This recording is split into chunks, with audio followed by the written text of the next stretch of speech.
анда экинчи маселе көтөрөлү.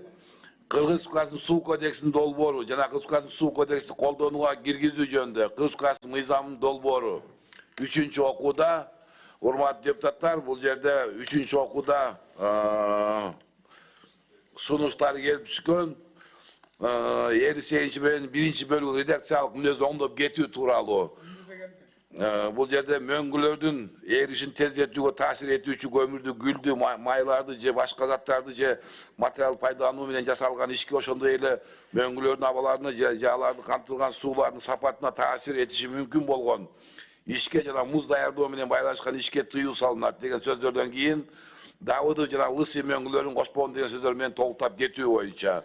Давыдов менен Лысыйды кошпой атат, бул жерде Айше Ташбаевдин тиги сунушун келип кабыл алганбыз, ошол комитет алганда бул жана 57 менен 58 менен 57ге жылып кеткен да. Бул жерде редакционный гана поправка. Сунушту ким берип атат? Сунушту Гүлкан Сакеновна. Эмне үчүн Давыдов менен Лысыйды кошуп атасыңар? Давыдов менен Лысыйды кошпосо кандай Кумтөрдүн ишине туура эмес болуп калат да. Мурунку редакциясында бар, бул мурунку сунушунда. Просто эле бул жанагы сунуш киргенде 58ден 57 бере деген ичине өтүп кеткен да. Суроо бар. Ушул боюнча уруксат берсеңиз. Анда суроолор көтөрүлүп, 3-чү маселе боюнча. Экинчи маселе боюнча чакырылгандардын тизмесин окуп коеюнчу.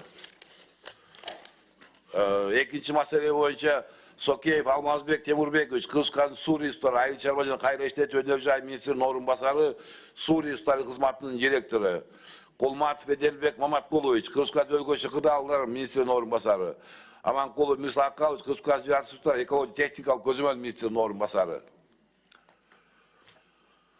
Суроолор. Балбазарлыкыч. Урмат Сакеев мырза, эмне үчүн Давыдов менен Лысый мөңгүлөрүндөн деп өзүнчө бөлүп чыгарып атасыңар? Урматтуу Балбазарлыч, бул мурда эски кодексте бар болчу. Ошон үчүн бияктан кирбей калып, ошону киргиздик. Эски кодексте эмне деп турду эле? Ошо Лысый азыр окуп берейин. Эски кодекс деген Кумтөр бизге өтө электе бар болчу да, Давыдов менен Лысыйды талкуулай бергиле деп канадистерге уруксат бергенбиз да мурун. Кумтөр бизге өтө электе. Туурабы? Ким жооп берет? Азыр Кумтөр бизге өттү да. Биз экологияны сактайбыз, мөңгүлөрдү сактайбыз. Давыдов менен Лысыйды сакташ керек. Дебедик беле? Ким бар немеден экология министрлигинен? Алаксытпагылачы. Кечиресиз. Экология министрлигинен ким бар? Балбазаргы салмаспы. Отуруп жооп бере бериңиз. Эмне үчүн мындай болуп атат?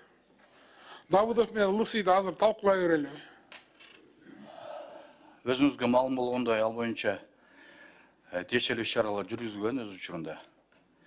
Ошол курчап турган чөйрөгө келтирилген зыян дагы аныкталып, Кумтөр Бизге өтө электе.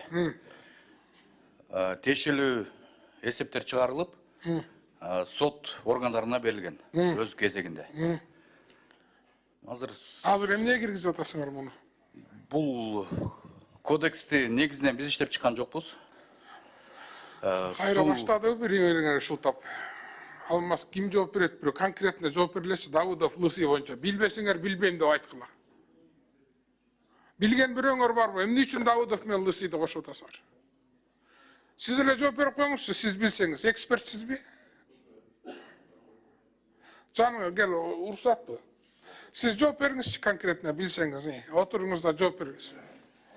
Аты жөнүңүз ким? Указанная редакция была предложена Министерством Аты жөнүңүз ким? Кимсиз? Кечиресиз. Сурресурстун ОРП проектный консультанты. Данная редакция изменилась вследствие того, что Министерством природных ресурсов была предложена другая редакция по рассмотрению Джоркнеша. На такое предложение Министерства природных ресурсов Министерство юстиции дало отрицательный ответ. Оно предложило исключить данный вариант И поэтому сюда, в Джоркнеш, он вошел без данной статьи. Без слов за исключением деятельности на ледниках Лысый и Давыдов. Вот почему вы говорите за исключением слов Давыдова, Лысый? Почему вы убираете? Я вам спрашиваю. Это было предложение Министерства природных Почему? ресурсов в целях охраны ледников. Вот то, что он конкретно но в тот момент- түсіндіріп в тот момент- А мурунку кодексте кандай эле? Азыр почему убираете деп мен конкретно суроо берип атпайм. Нет, мы сейчас... Раньше как было? Раньше мурунку редакциясы кандай эле? Вот в старой редакции было так, как написано, вот как вы сейчас рассматриваете, предложено вернее, вот так в такой редакции. Прочтите, пожалуйста.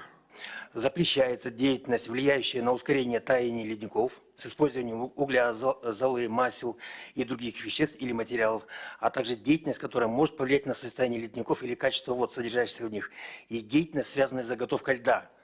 И вот теперь за исключением деятельности на ледниках Давыдов и Лысый, то есть данный запрет не распространяется на деятельность, осуществляемую на ледниках Лысый и Давыдов. Оно и в действующем редакции Водного кодекса, и вот в предлагаемой редакции мы восстанавливаем, как раньше было.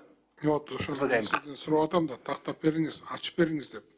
Что-то бул жерде дагы кичине түшүнбөй өстүктөр бар да. Вот мы азыр суу кодексине ледниктерди сакташыбыз керек болмос мырза? А мурунку кодексте бул сакталган эмес да. Кумтөр бизге өтө элек да. Каалагансызда буза бергенбиз да Лысый менен Давыдовду. Азыр ошого запрет коюп атабыз да. Бул редакцияда турабы, ошолордун эребесин деп атабыз да. Же туура эмеспи? Жооп бербейсизби? Если мы сейчас уберем предлагаемый текст, тогда завтра Кумтор вынужден будет закрыться. А он же у нас флагман экономики, поступление налогов идет. Да, к сожалению, ледники, он это загрязняет. Ой, бирдеме десе эле ушинтип эле коркутат. Эртең мынтип салабыз анан, бул жабылып кетет. Анан муну депутаттар алып бербесеңер, эртең силер жооп бересиңер. Экономика кыйрап калат. Анан алтын албай калабыз. Biz деген Кумтөрдү алып атканда айтканбыз да тияктан. Экологияны сактайбыз, мөңгүлөрдү сактайбыз. Булар талкалап салды деп алдыгы жерде мөңгүлөрдүн талкалануу боюнча эчтеке жок.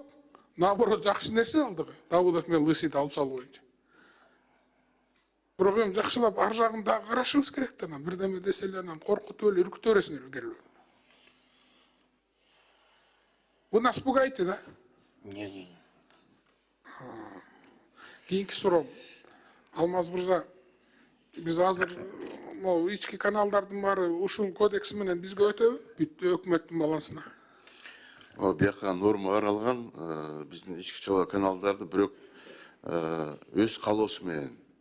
Кандай түшүнсө болот? Биздин муниципал мекемелерге өттү да азыр ички чала каналдар. Анан ошакта элдер же айыл өкмөт ошо муниципал мекеме каршы болсо анда биз албайбыз. А негизи биз бүт райондордон алдык каттарды баары бизге өтөбүз деди, ошон үчүн мен ойлойм толугу менен бизге өтөт. Кудай буюрса мындан ары ички каналдардын баарын өкмөт өзү каржылап, өзү оңдоп түзөйт. Муниципалдык деген жок болот. Себеби оор болуп калып атат да айыл өкмөттөргөчү. Таза суунун баары сизге өттүбү?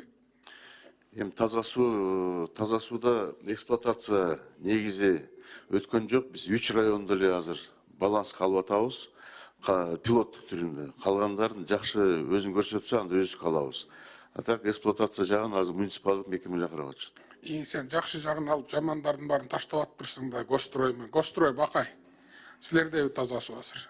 Жок, курулуш жагы мындайда бөлүнгөн, республика бюджеттен капиталжен бөлүнгөн акчасы 43 объектибиз бизде Гостройдо калды, а жаңы башталып аткан объекттерди биз астында болот. Көптөн бери сизден сурап ала албайтам, дагы бир жолу балдарыңызга тапшырма берип коюңузчу. Биз мына Баткен, Кызыл Суу, Баканбаева, Кажысай 50 миллион доллар бөлгөнбүз. Ошолордун акыбалы эмне болуп атат? Ошол Ысык Көл областы боюнча, ошо биз ушуга чейин берген кредиттер боюнча акыбалдар кандай бир маалымат жиберип коюңузчу мага. Жарайт. Кемин району боюнча мына Калмагашууда суу жок, Кара Булакта суу жок деп өткөндө суу бар эми баягы начар болуп атат деп сиз менен сүйлөшкөнбүз. Мына Тоңдун Каракоо менен Кызыл Суу айылдарында суулар боюнча сүйлөшкөнбүз. Ушул полный маалыматты берип коесузбу? Бул жаңы бул суу кодекси элге эмне пайда алып келет? Новшество барбы? Жана эле сиз айткандай бүт эксплуатацияны өзүбүзгө алабыз, анткени түшүнүп атасыздар, азыр кожоюн жок болуп атат, ошону кодекс менен бизге жол ачылып атат. Ички шаба каналдарын баарын алсак, мен ойлойм биздин жана ирригацияда кичине тартип болуп баштайт. Анан таза сууну 3 районду пока алып атабыз. Бирок негизи маалымат берип коеюн. Дүйнөлүк банк менен сүйлөшүү жүргүзүп атабыз. Алар 10 районго жанагы техника оборудование алып беребиз деп бизди колдоп атат. Ошону быйыл ратификация кирет бир проектибиз. Киргенден кийин ошол бизди толугу менен колдосо эксплуатация алып баштайбыз. Бул билесиздер, таза суу кичине оорураак, айылдар абдан көп. Ошон үчүн биз пилоттук түрдө алып атабыз. Мына кээ бир айылдардачы мына бул подрядчиңер да жакшы карашыңар керек болот да. Дархан айылындагы таза суу ушу 4 жылдан бери акчасы бөлүнгөн, баары берген. Эмне үчүн аягына чыкпай атат? Дархан боюнча айтып атам, 7 район. Ушуларды мен сизге кат жүзүндө жазып жиберейин, ушунун баарына бир жооп берип, урматтуу өкмөт подрядчиктериңер жакшы карагыла. Уже көп жылдан берки подрядчиктер суунун баарын алып эле же эчтеке иш кылбайт. Ушуларды иретке салыш керек. Рахмат.